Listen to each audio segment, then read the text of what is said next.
Paul Graham, famous investor, founder of Y Combinator, he tweets someone he was very excited about it until the word delve. The nation of Nigeria found out about this tweet and absolutely lost its mind. There's essentially a censorship regime inside Brazil. These showed emails between the Brazilian government and pre-Elon X requesting to remove certain users. In this 9th grade health class, which is a graduation requirement, the first unit of the class is dedicated to like systems of oppression, gender norms, gender identity, and transgender experiences. Seeing this child's handwriting juxtaposed against these very adult terms produced this visceral reaction. What's your favorite coup? River, any favorite coups? I feel like you got one. Favorite coups? I like the one that...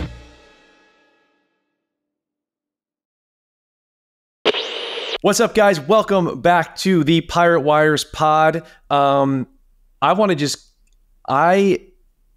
had a great week following the Delve controversy, so let's just delve right into it. Paul Graham, this is going to take, just trust me, this will take like 30 seconds to explain, but you're going to appreciate it when you have the full story, because it really is something special that could only happen online in 2024.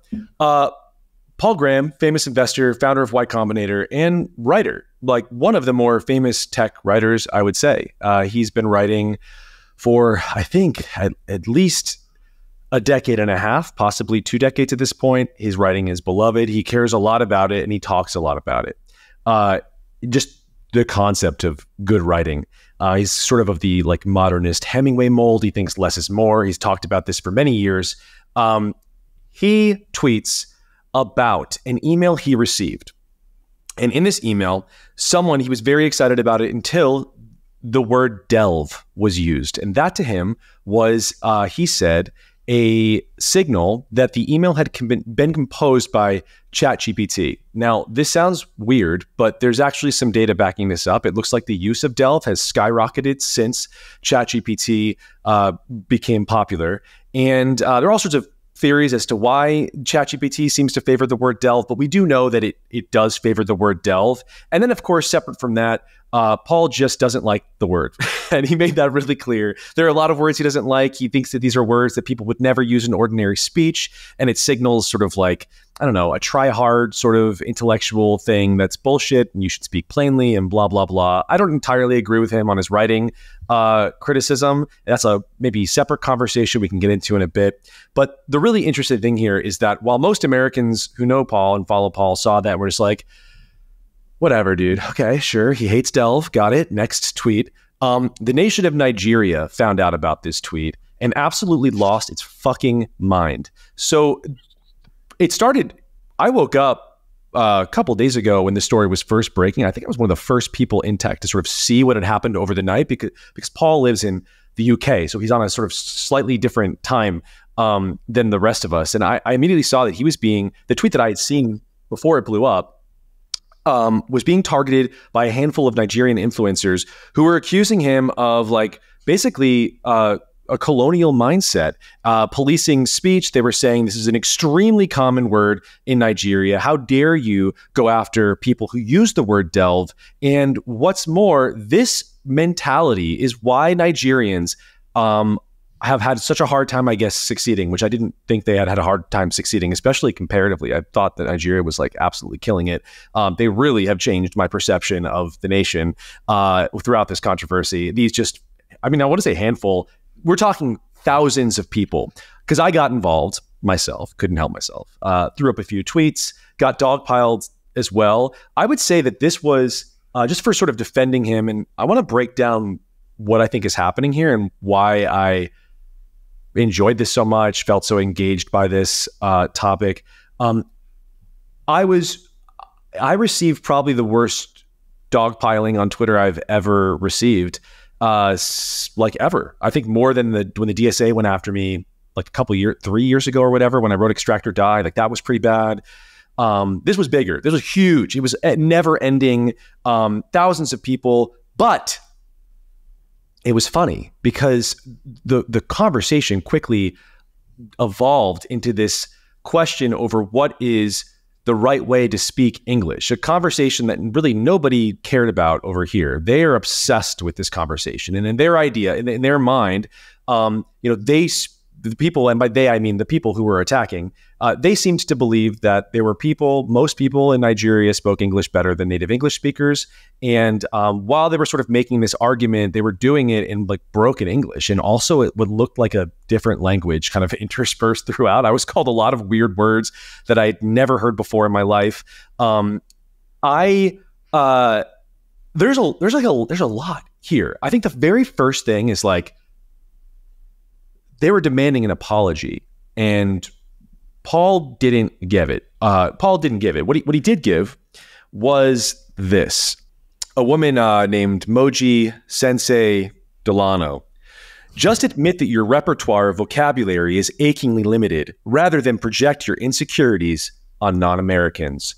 To which Paul Graham replies, rather than apologizing, rather than doing the work and learning and getting back in his place, I guess, as a world famous investor, being talked down to by the nation of Nigeria on, I guess, what goes into a good pitch email, he responds, the repertoire of is redundant. Your sentence has the same meaning if you take it out. I assume you didn't intend this as an example of the problem I'm talking about, but it's a pretty good one. And he kind of goes on from here in this way, and he's sort of playing around with it, not apologizing. And the more he doesn't apologize, the sort of more furious the reaction becomes. It lasts like 2 full nights, like it kind of escalated both times. And my immediate thought is like, on what planet should a famous American businessman, investor, who is speaking to an overwhelmingly American audience about an email that almost certainly came from another American, apologize because a bunch of people from the other side of the world happen to sort of like see this conversation, invite themselves into it, make it about them, and then get fucking mad about it? It's like really crazy. It was a wild example of like, kind of people project what they're mad about onto you. The word arrogant was thrown around, and there was like this arrogance, they said, of his to sort of not come down and learn from them. But my thinking is like, it's very arrogant when you're reaching out to someone for attention who is very prominent and maybe has something that you want, to expect them to sort of come to you. If I had to, I don't know, get an investment from a prominent Nigerian, and he had publicly written something to the effect of like, I hate when people email me in short form and casual. Like, I need them to respond or reply or email me with like a long, flowery, formal introduction. I would just fucking do that. Like, as a person who wanted something from them, that's what I would do. It's funny because Paul is giving you a hack. It's like, if you want to have a successful email to me, an investor, this is how to do it. And they're like, no, you have to change the way that you speak. Paul's also, he's like American and British. So it's just like, especially, it's like another layer of funny to be telling a British person about the English language. But I don't know, do you guys follow this? It was absolutely wild. I have more thoughts. I've been going on about it for a while though. And I want to sort of hear your take all around on the sort of great Delve controversy of 2024. I mean, I use Delve. I don't know. Should I start saying it in a Nigerian accent? Like, mad at that? I'm already getting accused of racism for saying that it was bullshit. Yeah, let's not do that. Yeah. I mean, from top to bottom, none of it makes sense to me. That you shouldn't use Delve doesn't really make sense to me. I think it's a fine word. That it's Nigerian doesn't make sense to me. I've probably never met a Nigerian in my life until I was like in my mid-20s, and I'm pretty sure I knew what Delve meant before then and used it. I don't know. It's just deeply strange to me. I don't really know what to make. I mean, I will say that Nigerians do have, it's a weird thing where I feel there's like something spiritually white about them, and that like when they try to go after you, they do it in a different way than sort of like woke American Black people do. And and a lot of it is just like using big words like incorrectly. And I guess it's because in the sort of diasporic ones or whatever, they're all like upper middle class people anyway, who like benefit from the programs that are supposed to benefit like actual American Black people. Like if you look at like admission rates for Ivy League universities, it's just all Nigerians that are like, getting these spots. that reminds me of because I was in the dogpiling.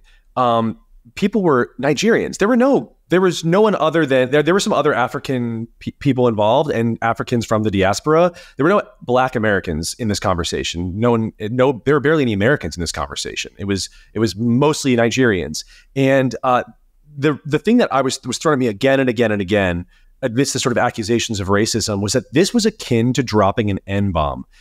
Specifically, it was when I said, this is before I realized it was like a totally Nigerian controversy even, but I saw that people were mad about him caring about his language or whatever. And I was like,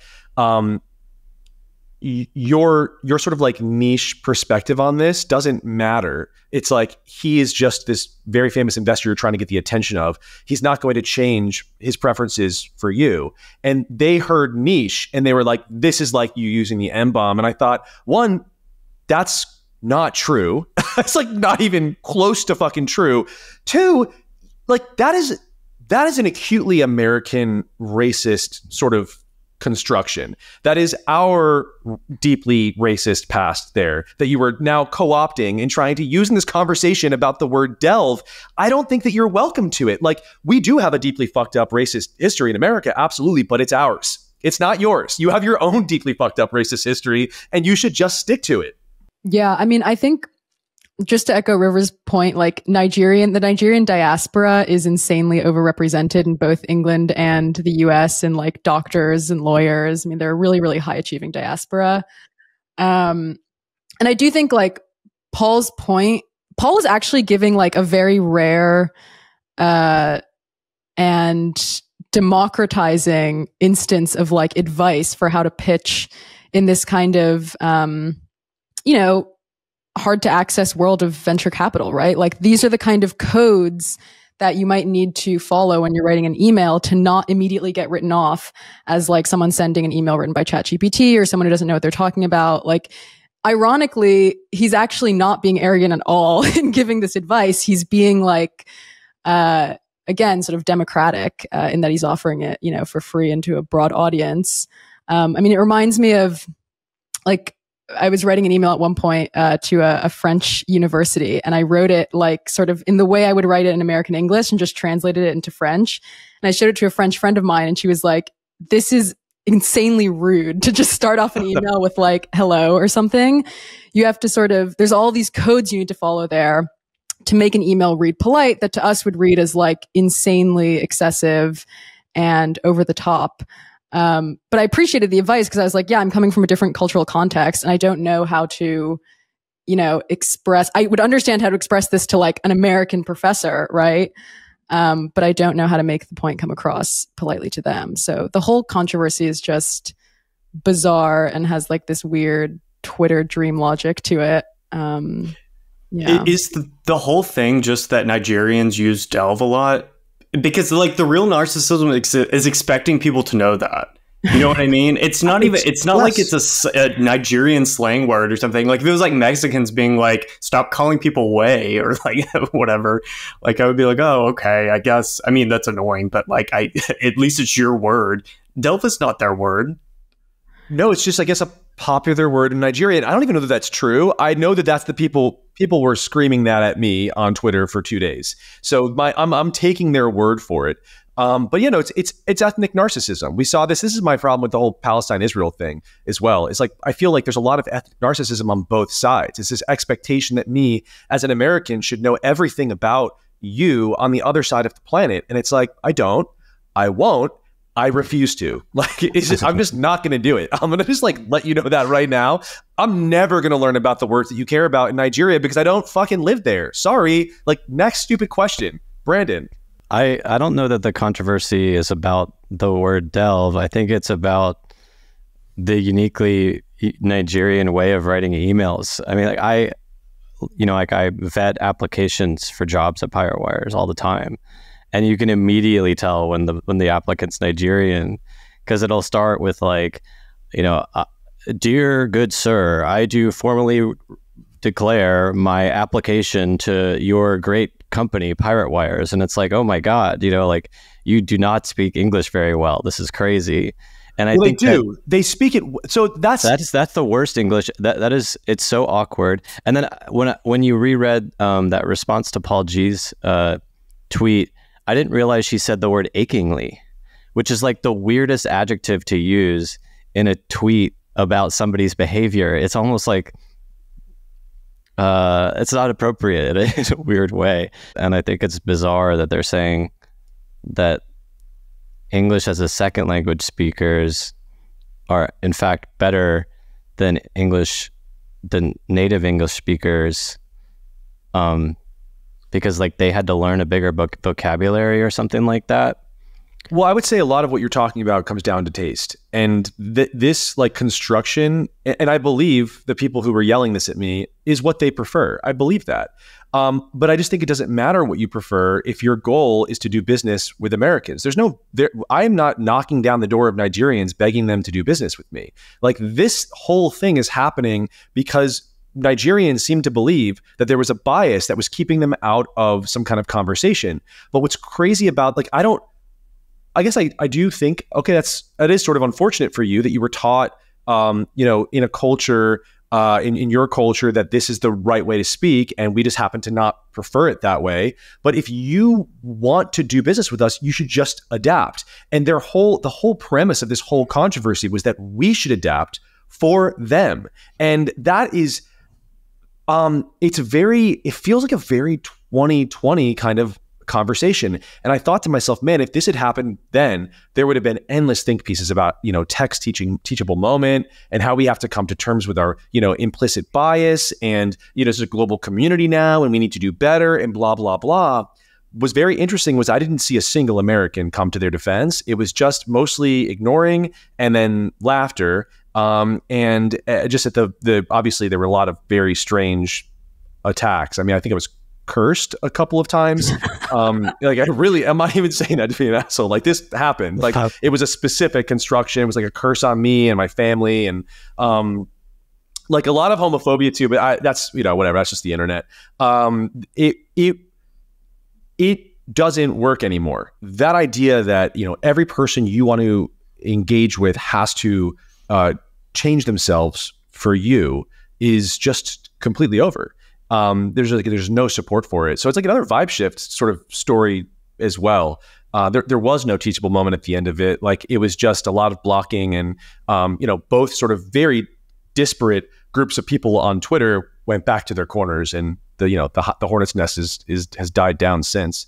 They had a bunch of words too, though. It wasn't just delve, I would say. I mean, they brought up a bunch. Discombobbled was one. I like that word myself, but I don't know that I would use it in an email to Paul Graham trying to get money from him, especially because he's told me that he's like basically a Hemingway fetishist and wants very, very, very, very, very simple language construction. What do you guys think about that, by the way? The sort of like his whole premise that the most simple writing is the best writing. Like, he agonizes, speaking of the word, over just like simple sentence construction and getting to the absolute bare bones point. This is like sort of a style question. I think that I haven't read any of his stuff, so I'm not like, criticizing him or his writing or whatever. But I think it's good advice for people who are not naturally talented writers, because they tend to write too much. But I don't like, I've had editors before who are like trying to like trim down every single sentence. I'm like, no, I wrote it this way because it sounds better. Like, and I like, the reason that I work in media without having gone to school for it or done any internships or whatever is because, for whatever reason, like, I have like a good impulse of like, I know how this sentence should sound and it will sound better this way, and like that's basically what I do. And like, when you're like trying to get like an arbitrary sort of like formula for how the sentence should be constructed, I don't know. I think it's it kind of like gets in the way of creativity for but I mean, if you're writing a business email, I suppose that's a different there's a different genre. I mean, they're not meant to be beautiful or interesting. There's, Well, I think when you write an email to someone, and I've actually given this feedback to people on the BuyerWires team who are trying to reach out to different people to do pieces for us or whatnot. I tend to just reframe it for them and be like, here's how you should approach someone who I know if you're trying to get them to do something, and there's like a more of a casual thing that I like to interject. I try to make sure there's like a Pirate Wire's overall vibe to it. And what you're really doing there is you're thinking about your audience and you're writing to them. There's a level of respect there, which is interesting because this was accused of the opposite. But it's like, no, you should respect the person you're writing to enough to give them something that is sort of in their language. I agree with you, River, about good writing. I think to a certain extent, I always feel like it's not just for the kind of work that I do. It's not just like making a point. It's making a person feel a kind of way.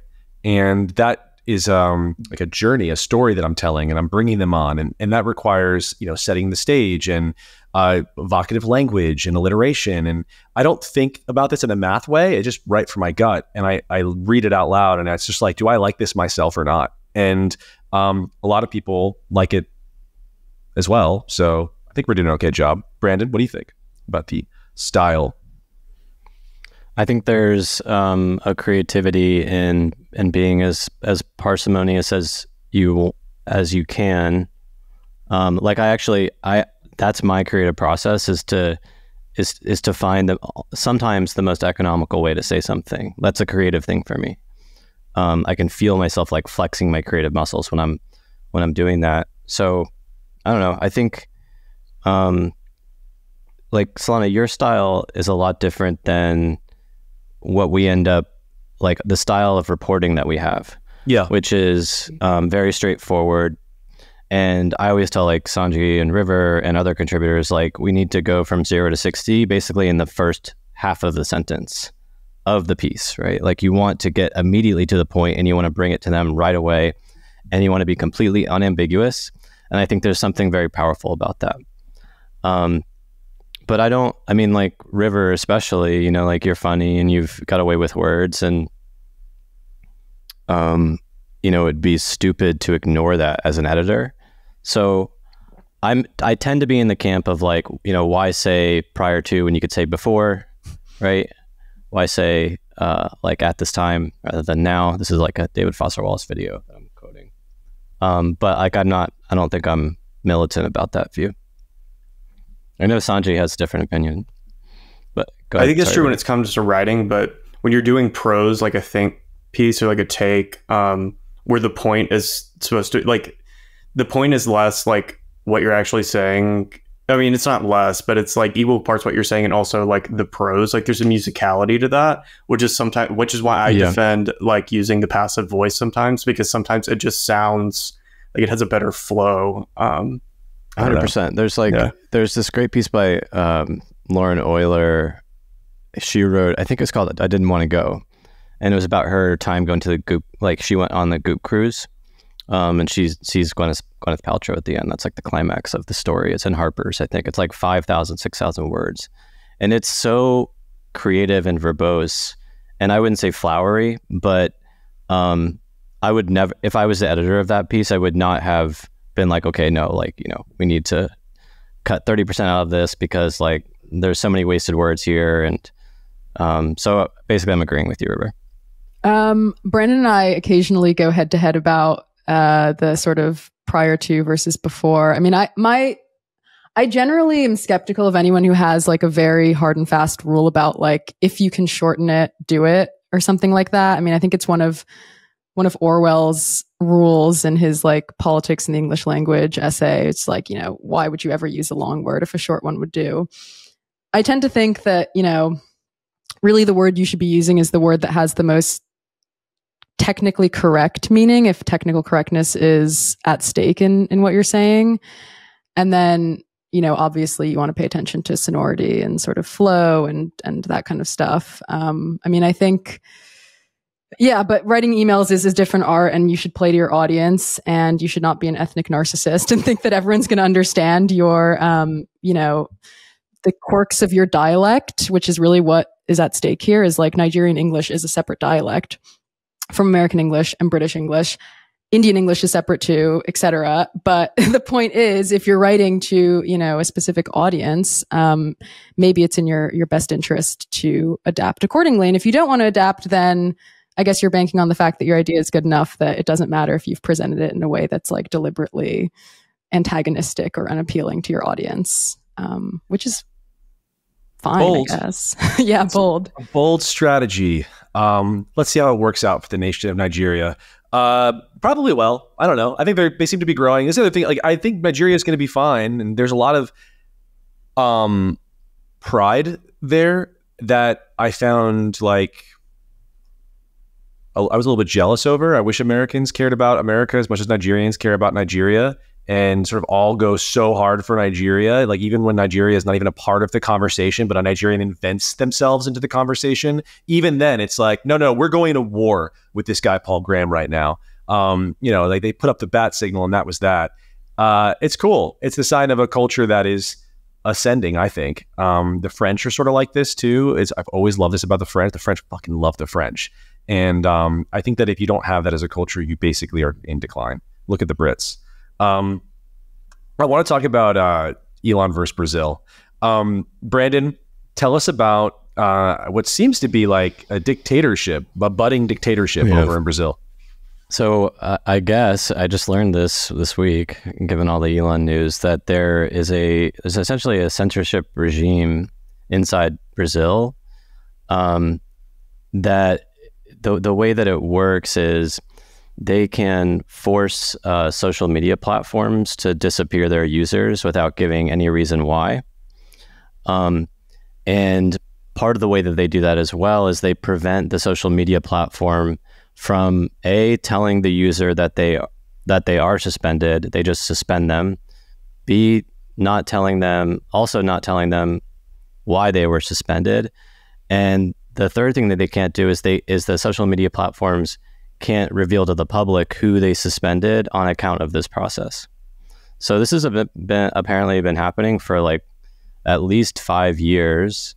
And I know that because Michael Schellenberger published over the weekend, I think, what he's calling the Brazil Twitter files, which were kind of like the Twitter files from last year, a year and a half ago. But these showed emails between the Brazilian government and pre-Elon Twitter, requesting this to remove certain users. And so the Brazilian government's position is that this is all on behalf of fighting misinformation. But Elon is saying that they are currently getting requests to ban from the Brazilian government to ban sitting members of their Congress and journalists. Presumably, Elon's X was following these orders. And I've seen it alleged that Google and Facebook just have been following these orders since they started doing them. But this week, Elon decided that he would no longer follow these requests for basically disappearing Brazilians, and that as a result, it would be likely that X would probably no longer be able to do business in Brazil because they're levying like massive fines against them every day. $20,000 a person a day who's supposed to be erased. Correct. So one interesting thing about this story that I would love to know if I'm roughly correct about is it seems that Twitter does in every country other than America has, I think every other country has no free speech the way that we do. There are some rules limiting that we would consider to be totally unconstitutional. Certainly all throughout Europe, there are like hate speech laws and things like this. And then you have more extreme versions in the Middle East and things like this.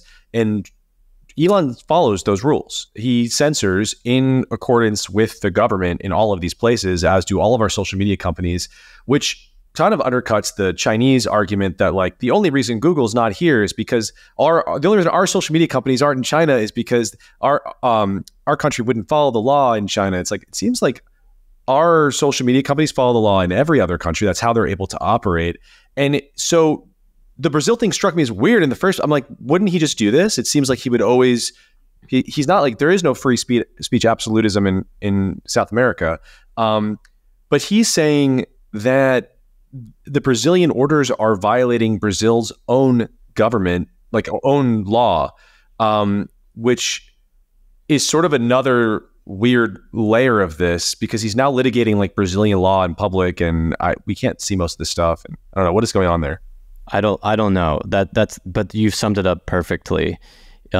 X abides by the laws of every country. He says this, but he's also specifically targeting Brazil and saying, no, actually, this is against your own laws. He's quote tweeted somebody that lists all of like the titles and sections of Brazil's constitution that this behavior apparently violates.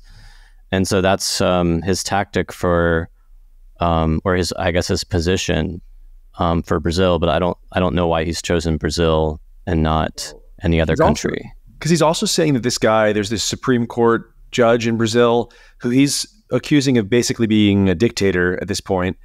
And I'm kind of thinking like, if that's true, then that is the law of your country now. I mean, this guy, if he's saying it and he's the law, and that in Brazil has just lost its democracy or whatever, then those are the rules. And there is Twitter in other places where I believe where there are dictators, right? Isn't the Saudi Arabia counts as this? I think. I don't know what the government of Saudi Arabia is. It's absolute monarchy. Yeah. So like, and I think there's Twitter over there. It's the whole thing is, it's the Brazil reaction, obviously crazy and alarming. The US government I saw is requesting more information on this. So maybe there is some concern growing here in Congress over a potential civil war in Brazil, which is what it looks like to me when you have one of the sides of the government trying to silence the entire other side formally. That's been going on in Brazil for a while. I mean, the current president was imprisoned by his predecessor and then got out. Yeah, it seems like both sides are pretty authoritarian. And that is this whole really messy situation for a US tech company to be embroiled in. And I don't know why he would do it. And I wonder if there's some huge piece of the story that we don't yet know that would explain why this matters so much to him, to Elon. It's tough to say, to be honest. I mean, this specific judge does have like a long history of targeting tech companies. And I think last year had also, or 2 years ago, had issued a similar order. Glenn Greenwald has talked a lot about it because obviously he covers Brazilian politics pretty closely. But he'd issued an order sort of demanding that like Facebook and Telegram and a couple of other tech companies immediately cease distributing misinformation, also upon penalty of like fines or something like that. So I wonder if this is just kind of like this is kind of the straw that broke the camel's back. And this is like a good way to sort of make a broader statement about this judge who's clearly out of control. And I mean, the Brazilian president has also been like extremely critical of Elon and SpaceX in other statements. And he was exonerated of his corruption charges by the Supreme Court, on which I think this judge was sitting at the time. So there's all kinds of like, messy political entanglements here that could explain this. There's also a very conventionally looking left-right divide over this, even in American media, with the exception of the New York Times, which I think came out on Elon's side. When I was researching it, I read 2 other MSM articles, one from CNN, another one from, I don't know where, but it was a popular one.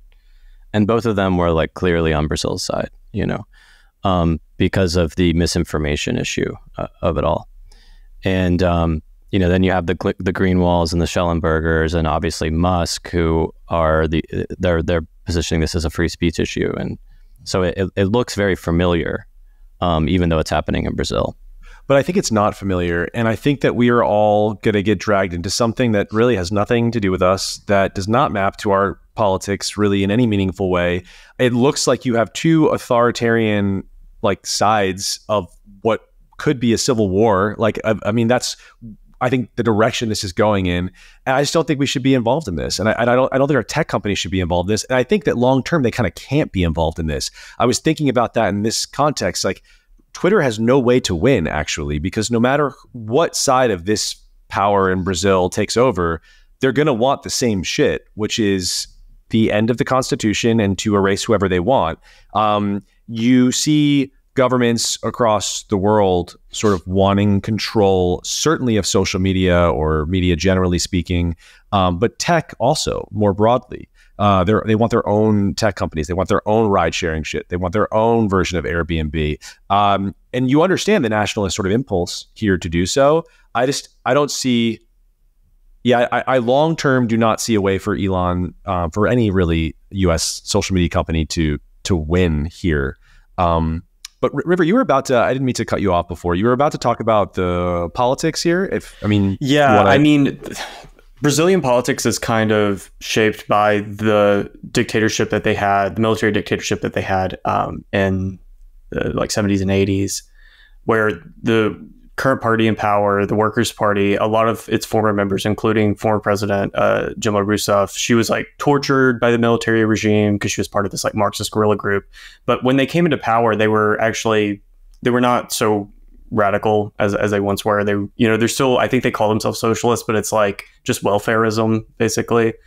But there was, I think it's the one parallel I can see with American politics. It shows the dangers of imprisoning your political opponents, basically, because I believe Dilma Rousseff was impeached. I believe she was also in prison.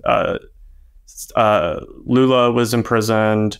I think that, and now I think the Da Silva government is going after people in the Bolsonaro government. I think Bolsonaro is in Orlando or something. I do keep seeing pictures of him in Publix. I think he's on the lam because the Da Silva government must go after him. So what happened? I mean, because, the Democrats, a lot of them, it seems they want Trump to go to jail. And it's you should not do that because that creates more authoritarianism. Even if what people do is bad, you can impeach them or whatever. But when you start putting people in prison, that's when things get really rotten, because then if they go back into power, they're never going to want to leave, because then, what's going to happen? It raises the stakes. It just raises the stakes. You can't lose now. If you lose, you die.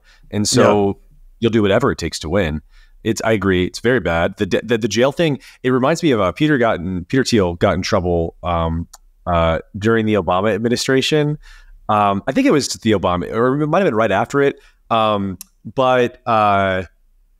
So he was this guy did nothing. He was a useless. I think it was roughly what he was saying. And then someone was like, well, there was no corruption. And Peter was like, there should be a little bit of corruption. That's how you know that they're at least doing something. And it feels kind of spiritually related to this topic, which is it's better to let your political leaders do a very little bit of crime than to start jailing them, because there are repercussions to the jailing. If it's a very serious crime, obviously go to jail. But if there are so many rules surrounding all of these people that I think a lot of them are probably breaking the law, often by mistake. And certainly we saw, you could just talk about, the Hillary email shit. That was illegal. She was not allowed to do that, but there's no repercussion for that. And that's the real problem. It's not that Trump probably broke a bunch of laws, but everyone is breaking laws. And so if you don't jail all of them, then you're in sort of a dictator type situation. And once you start jailing one, they want retribution. Everyone's freaking out because Trump's when I'm in power, there's going to be retribution. And it's yeah, that's how this works. I don't understand why you would be surprised by that. Yeah, in the beginning, he was I'm going to put, what was it in the debate? He was if I were in president, you'd be in jail or something to Hillary. But he didn't actually put her in jail. And now they're but I remember when that happened, they were this is how dictatorships happen. Jailing your political opponents is evil or whatever. And now they're just actually doing that. Yeah, I mean, it's just so... Hillary killed more people than Trump ever did, by the way. Just completely destabilized North Africa. Voted for the Iraq War. She's a monster. She should be in jail. In her bag, so it's not good for the country, so she shouldn't be. But spiritually, I don't think she should be. Yeah, yeah, she's definitely a criminal. But again, my assumption is that all of them are sort of criminals. To get to be that level of power, I don't really see a way for them to be squeaky clean. And I don't know. I think it's just impossible to be completely... We are already the least... maybe I'm going to get pushback here, but it seems like we are among the least corrupt countries in the entire world. And I think a very little bit of that in exchange for a functioning democracy is better than the precipice that we are on now. Though I also think that we're still quite a far away from Brazil, which I was thinking a lot about during the TikTok conversation, where you have this huge belief, like very loudly, and it's still a defended belief that, you know, this law was going to be used against American tech companies. It didn't matter what legal precedent was, because the government was out of control and it would just do whatever it wanted. And I thought, okay, that might be true, but if that's true, then what you're saying actually is that the American government is over. There is no more government. We're in a sort of dictatorship, and that just gut level feels it doesn't feel like we're there. But I might be naive. I don't know. Do you guys think that we're living in a dictatorship? No. No. I think like I was hoping you would say yes. No, I mean, I think we could get, like, you could get there if, like, yes, I agree. Like, I mean, because you have to think about, like, it's just, if Trump is like, okay, if I ever relinquish my office, I'm going to go to prison. Like, I would be day one, like, talking to the generals, be like, let's figure something out, because I don't want to spend the rest of my life in prison. Like, I mean, what Nancy Pelosi did before Trump left office, was she talked to the generals, and she was like, "Yo, yeah, if I give you the signal, we take over." Yeah, the fact that people are talking to the general, anyone is talking to the generals, should like be the fact that for alarm. He was accused of doing a coup, and she was talking to the generals, blows my mind. And and I don't even, as I get older, I sort of don't even hate Nancy Pelosi. There's something funny about her. Like, she doesn't really give a shit, and you know, all sorts of, most of her politics I hate, but just like her as a person, I don't know. She doesn't get under my skin in the way that some of these people do. But that was a coup. To me, that's what a coup is you're talking to the generals. You're like, we're actually in charge now, not the president. That's a coup. That's a military coup. That's like the worst kind of coup. That's the only kind of coup. Any last thoughts on Brazil, which I try not to talk too much about other countries, but this one is, I think, relevant because we're talking about how we interact with the rest of the world and if that's possible, or just coups. Are we in a coup? Would you like to see a coup? What's your favorite coup? River, any favorite coups? Favorite coups? Yeah. I like the one that they did in Turkey a little bit. That one was that brief coup. That was a good coup. That was a good coup. Refresh people's memory on that coup.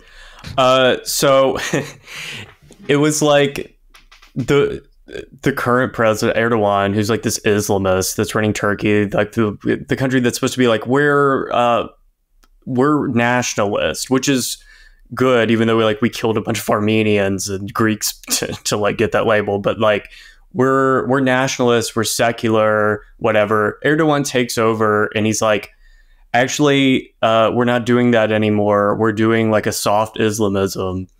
And his former ally, who is another guy who was also like, we're doing the soft Islamism thing, who just ran a bunch of charter schools. He believed that this guy had like moles all in the government. So it was like a weird self coup. I don't know. It's like hard for me to even remember what was happening, but I just remember that guy in America, he was like, this guy like lives in Pennsylvania or something. Yeah. Lives in the Poconos. Yeah. Yeah. Yeah, and then there was just like all of these people were getting rooted out and they're like secret Gulenists or whatever. And like if you look at the ideology, it's almost exactly like Erdogan's ideology. Like there's almost no difference whatsoever. And I find that one interesting just because it's such a Turkish thing, which is to say like incredibly petty, and like you have to know like 300 years of history to understand like what the difference between these two men even is. But yeah, that was a good one, because I remember it was a crazy day on Twitter when that happened. It was within 24 hours. It was there's a coup maybe, and people were like, nah, and it's like, no, there's a coup, and Erdogan's on a plane and he's leaving Turkey, and then like by evening I feel like he was back in Turkey and the coup was over, and the coupers were they were like apprehended, and that was that. I was in Turkey when that happened, not too long ago. No. Okay. I was on Twitter when it happened. In Twitter, I think in San Francisco at the time. I was in Turkey for a wedding like a couple months ago, and maybe longer, it might have been a while. I don't know. Time bleeds together now that I've got this company. But I went to this temple and or it was a mosque, and it used to be a church. And there was a little placard outside of this church that was now a mosque that said, in X year when the Muslims came and took Turkey over, it was converted. This church was converted into a mosque, as is the custom. And it wasn't like as was the custom. It's like as is the custom. This is like how we do it. And it called to mind all of the videos that you see in Europe of like these young Muslim dudes outside of churches that have been converted to mosques, being like, "That's right, like it's ours now, like we're taking over." Anyway, total side, but very crazy and fun to remember that Arabs are colonialists, like famously. Like took over the whole Middle East, took over North Africa. They were in Spain. Like you see the marks of them everywhere. It's like classically presenting colonial power. The Turks aren't Arab, and they'll point that out to you. They're not. But there are Arabs. They're like, we're from Central Asia. No, like their whole thing is like the language comes from like Central Asia, like it's the Turkic languages in like Turkmenistan and like whatever. But like their whole thing, like they had this weird pride in being like, we did take it over and we're the invaders and we're Turks. We're not like Greeks or Armenians or whatever. But like if you actually do a DNA study, like they're like 90% Greek. They just like converted all of the like poor Christians in like Asia Minor, and over a period of like hundreds of years got them to speak English. And then like when they had the Turkic, like after the Ottoman Empire fell, they just started pretending that it was like a racial classification instead of just a religious one, which is why they like genocided the Armenians and the Greeks, even though like genetically they're like almost indistinguishable. It was just like the upper classes like remained Christian because they could afford to pay the jizya or whatever. I want to talk about Sanjana's great piece on I don't even know where to begin. It's it's like the school health questionnaire, trans health. Yeah, give me the story, right? Let's just break it down. Tell me about America's public schools. Yeah, I mean, so basically I had a mom from San Francisco, like a mom of kids in San Francisco's public school district, reach out to me because she found this worksheet that her 9th grade son had completed in his health class. And she was like really pissed off about it. And, she reached out to the school and they were basically sort of, like, yeah, this is just what we teach in health class. So basically it's this 3-page worksheet, which you can find on our website. It's Zoomable, very well presented. But it lists like 30 different, the worksheet's titled Sex Unit Terms. So basically for context, in this 9th grade health class, which is a graduation requirement, the first unit of the class is dedicated to like systems of oppression, is one of the sections. And then there's also a section on, gender norms, gender identity, and transgender experiences. And we sort of assume that this is from that section. But yeah, basically lists a bunch of terms, some of which I had either never heard of or had only heard of like on Tumblr, basically. I can list some of the more niche ones, but so they start with sexual orientation. And basically the format of this worksheet is there's a term, then you write a definition of it, and then you have to write a scenario demonstrating that you understand the term. So we have like sexual orientation, sexual preference, gay, lesbian, straight, bisexual, queer, bicurious, gray sexual, demi-romantic, demisexual, down low. Down low! That's nice. Don't they also have closeted on there? They do. Yeah, I'll get to that. That's hilarious because like, should they make you explain the difference? Be like, he's texting from an Atlanta area code. Like, it's just like closeted black guy. Like, that's all it means. Like, John Travolta is closeted, Diddy is down low. Like, that's like the only difference. It's crazy that they put both on there to me. I think there's a subtle, maybe it's like, because closeted has more of a subtle implication that they're in an unfortunate place that they will leave eventually.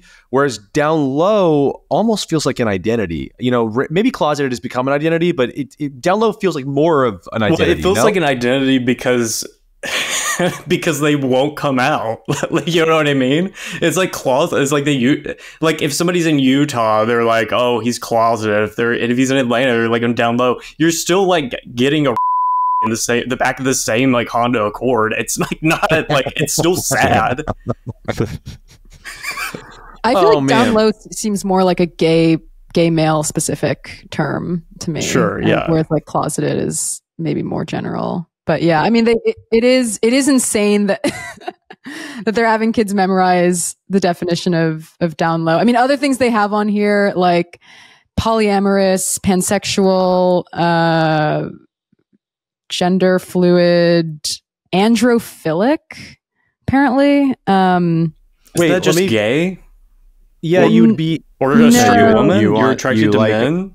No, you're attracted to androgynous people. No, andro is like androgen, like, right? Yeah. Right? I think they're using it... Well, the kid definition doesn't seem correct. I don't know if he was paying attention. I would assume androphilic... Yeah, attraction to males or masculinity.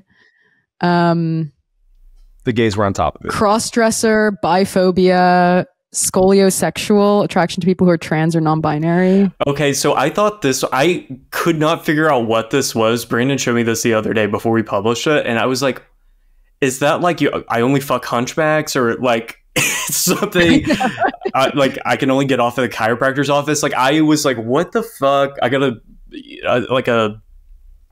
like a semi during the Hunchback of Notre Dame. Like it was like I could not figure out.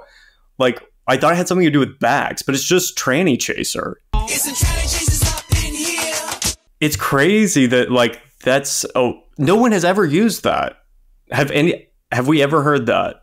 Anyone? I thought you were not supposed to use that. If you're sexual, they've been trying to tell us for years that there's no difference between like a trans woman and a biological like regular woman.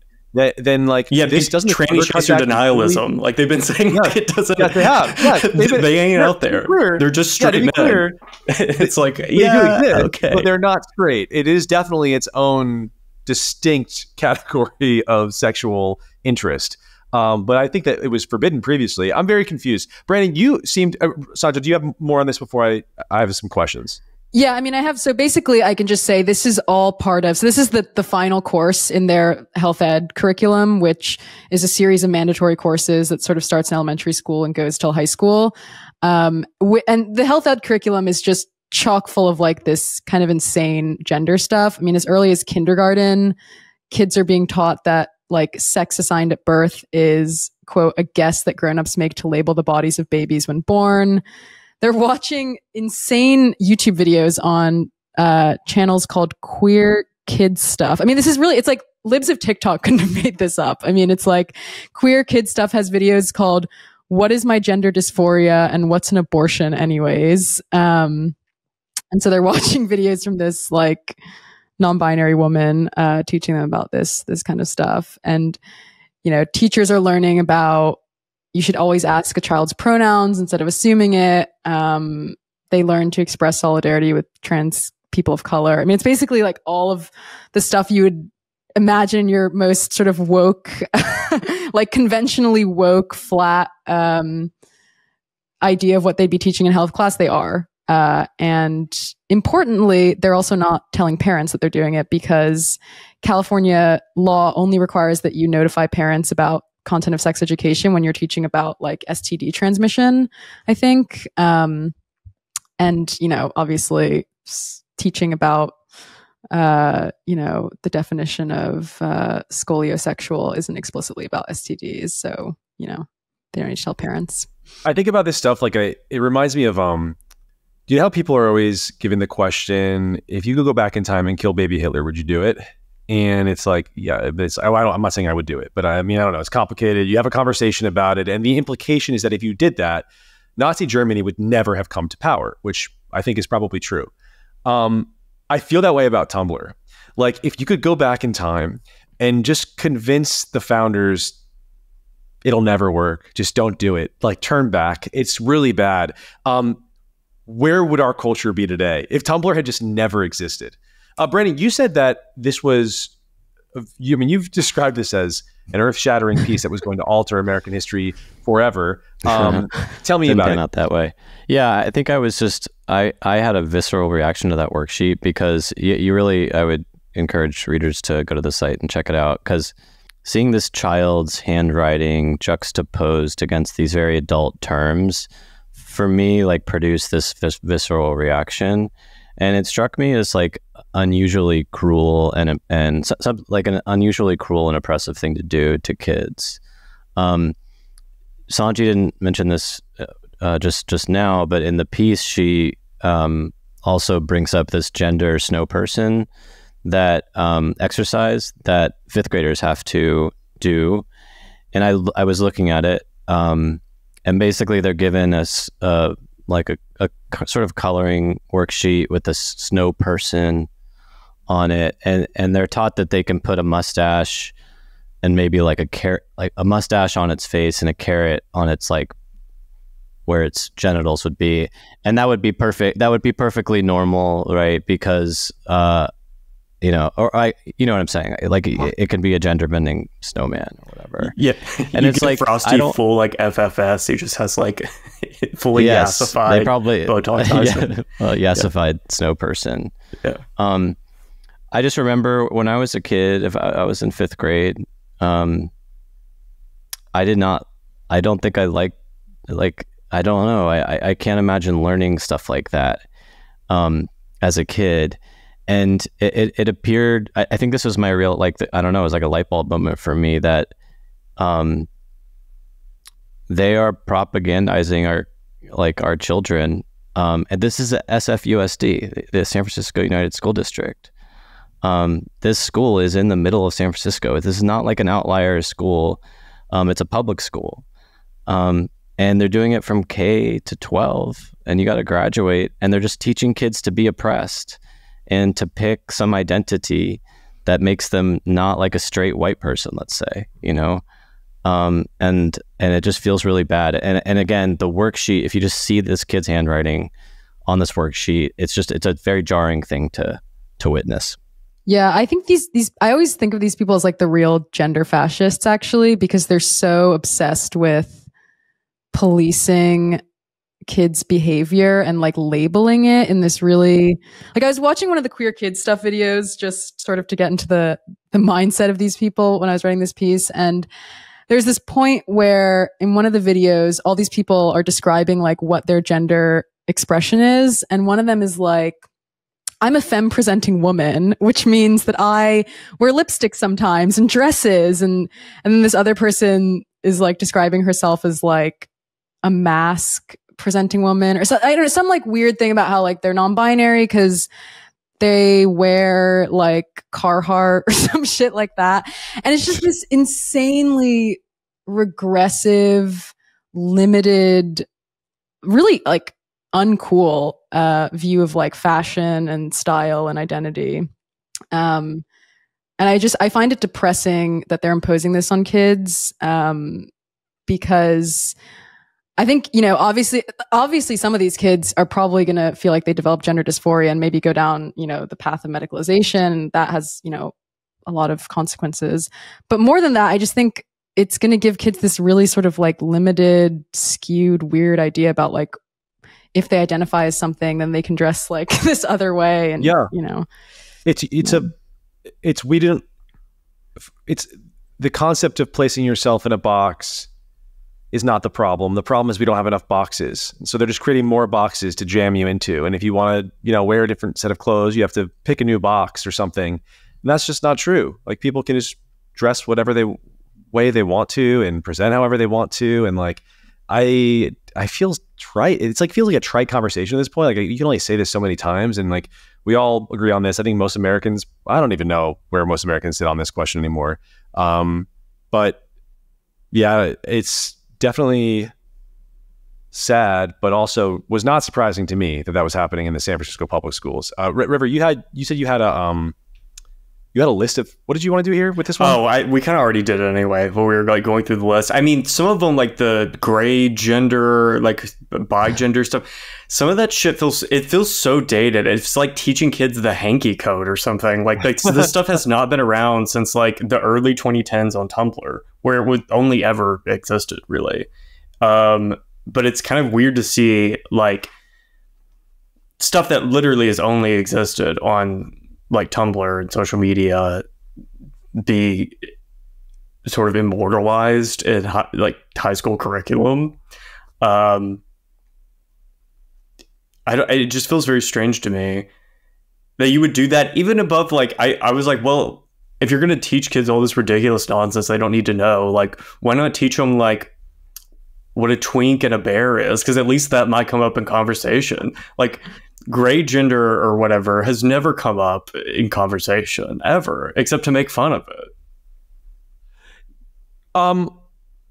I wonder if there is some kind of academic vibe. You know, we saw a tech vibe shift. Obviously, we wrote about it at Pirate Wires. I wonder if it's coming to education now. Chris Rufo's been on this for a while in different places like Florida, but I just saw this story break about Harvard bringing back the SATs after a couple of years where they were like, there's not going to be any standardized testing to get into the school anymore. What do you guys, that feels significant to me. That feels, where goes Harvard, where it tends to go all of the other schools. And it feels like a bizarre question about what school should be was answered definitively by going back to standardized testing. I don't know. Sanjana, what do you think of that one? I mean, I tend to think like it's like too little too late in some ways for these universities as people start to sort of realize that maybe the exorbitant education that they're getting, over 4 years is not necessarily correlated with getting like a very high paying job immediately. But it is, I mean, Harvard's reversal on it follows a number of universities have now reversed. I think UT Austin did it a few weeks ago. Dartmouth, I think, did it. I mean, it's just, to me is interesting because it shows, it's like remarkable that this even happened in the first place. Like there was no data supporting the fact that removing the SATs as an admission requirement would ever help like the supposedly sort of like, black and brown underprivileged kids that they thought they were going to help. It does the opposite. It actually favors like rich private school kids who can, game the system with their essays and things like that. I mean, I guess I think that it sort of shows that maybe like some of these DEI commissars who managed to get like an insane amount of power kind of randomly during the George Floyd stuff and like force all of these policies into place are finally on their way out. But I don't actually know if the like broader structural issues with the modern American university were ever really, I mean, the DEI commissars, it's kind of like your Google piece. Like the DEI commissars are like a symptom of the problem, but I think the actual structural issues go much deeper. And to the extent that this SAT reversal just shows that the commissar's star is waning, it's a good thing, but I'm sort of pessimistic. They're still screwed. Interesting. What do you guys think? Last thoughts on school, the gender stuff, Harvard, any of it? Was it a coincidence that Harvard reinstated the SATs a month or so after Claudine Gay resigned? Could that have had something to do with it? I think the colleges have a huge brand problem right now, which I believe Sanjana was sort of hinting at, certainly a piece of it, with the fact that, the idea that your college education would improve your chances in life is a huge part of their brand. But then also academic excellence, certainly at a place like Harvard, it's the brand. It's the best one. The best people go there. The smartest people go there. And it's like on some maybe gut level, no matter what you say and how much you cry about whatever invented oppression you're talking about this morning, people all know that if someone is really good at testing and someone else is really bad at it, the one who's really good at it should probably be at the place where they fetishize academic learning. Like this, that's what people want to see. And that's how, no matter what the cultural watchdogs are saying about, what merit is, the average person has this sense of it. And Harvard divorced themselves from that, and that hurt their brand. We know there was a dip there was a dip it was a small dip, but it was a dip in potential, when people apply applications to college, to Harvard. I'm not necessarily sure what to make of that, but that feels more related to me than the Claudine Gay thing. But the Claudine Gay thing is another example of embarrassment, academic embarrassment. This is a person who, I don't think that her fraud case was nearly as bad as Joe Bowler's seems to be, but it was not excellent. And that's probably what's going on, is they need to save some face here. I do think it'll be interesting to see in the next 10 and 15 years as these Harvard graduates who were admitted under very sort of weakened admissions conditions break out into the world and probably go into public policy and I don't know, maybe media and that kind of thing, and then get lampooned for saying stupid things. People will always be wondering, what year did you graduate? Yeah. The calculator comes out. Let me see. Yeah. We'll know who they are because they're going to be the ones who never stop talking about the fact that they went to Harvard. That's how you're going to know what year they graduated. Yeah. River, final thoughts. I mean, I don't see the point in going to some of these schools anyway, because I feel like I work in the same field as people who did, and I went to state school in Florida that nobody's ever heard of just because it was the closest one to where I lived, and I regret going there. That didn't do me any fucking favors, you know what I mean?